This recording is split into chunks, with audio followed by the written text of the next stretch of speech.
Pra mund të konstatojmë që gjithçka që ka ndodhur deri sot, gjykata kushtetuese ka konsideruar si shkelje kushtetuese nga ana e lëvizjes vetëvendosje. E para, e dyta, për sa i takon votimit të fshehtë, gjykata kushtetuese e ka shpall jo kushtetues, edhe e ka sqaruar në mënyrë shumë të saktë për një arsye të thjeshtë. Ne jemi sot në një seancë konstituive. Në seancë konstituive e randi i ditës ka thonë gjykata është i sqaruar me precizitet në nenin 8 të rregullores së punës së Kuvendit të Kosovës, dhe ai randi i ditës nuk mund të ndryshohet asnjëherë. Dhe rendi i ditës dhe mënyra e votimit mund të ndrohet vetëm gjatë seancave plenare, seancave zakonshme, që nuk është rasti me këtë seancë.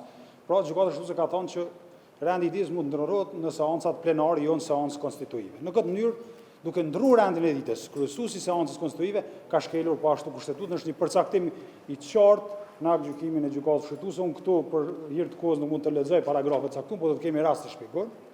Dhe treta, për sa i takon kandidatit, propozimit të kandidatit për kryetar Kuvendi. Siç e tha zoti Tahiri, ne asnjëherë nuk e kemi kontestuar drejtën për me propozu partia që është fituese relative e zgjedhjeve kandidatin për kryetar, por kemi thonë ky kandidat nuk mund të imponohet pa konsenzus dhe pa kompromis me forcat politike.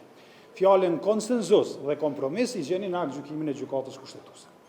Gjykata kushtetuese ka thonë e drejta e fituesit me propozu nuk është mekanizëm bllokimi për tjerët, dhe ky proces i zgjedhjes kryetarit të Kuvendit të realizohet përmes dy fjalëve kyçe që në gjykim: konsenzusi dhe kompromisi. Kompromisi në çdo interpretim të fjalorit gjuhës shqipe nuk kupton lëshimin peng nga diçka. Ne kemi bërë kompromisin tonë. Ne kemi thonë e votojmë një kandidat të pushtetit. Lëvizja vetëvendosje deri sot s'ka bërë asnjë kompromis. Me i thirrë liderët e partive politike në takim, me zhvillu takime, nuk është kompromis. Nuk është lëshim peng.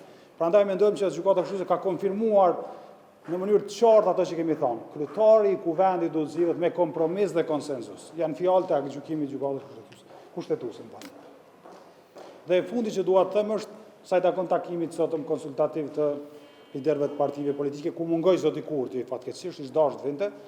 Ky takim mendojmë ne është një reflektim pozitiv i lëvizjes vendosje. Konstaton, mendojmë ne shpreh ato që ata e dinë që kanë bërë shkelje deri sot, siç ka thënë gjykata, dhe e dinë që vazhdimi i insistimin në votim të fshehur është po ashtu shkelje kushtetuese. Por neve ky është një reflektim pozitiv të cilin ne mirëpresim dhe mendojmë që kjo duhet të vazhdojë edhe nesër në takimin e liderëve të partive politike dhe në fund të kthehemi dhe të votojmë me votim të hapur siç kërkon.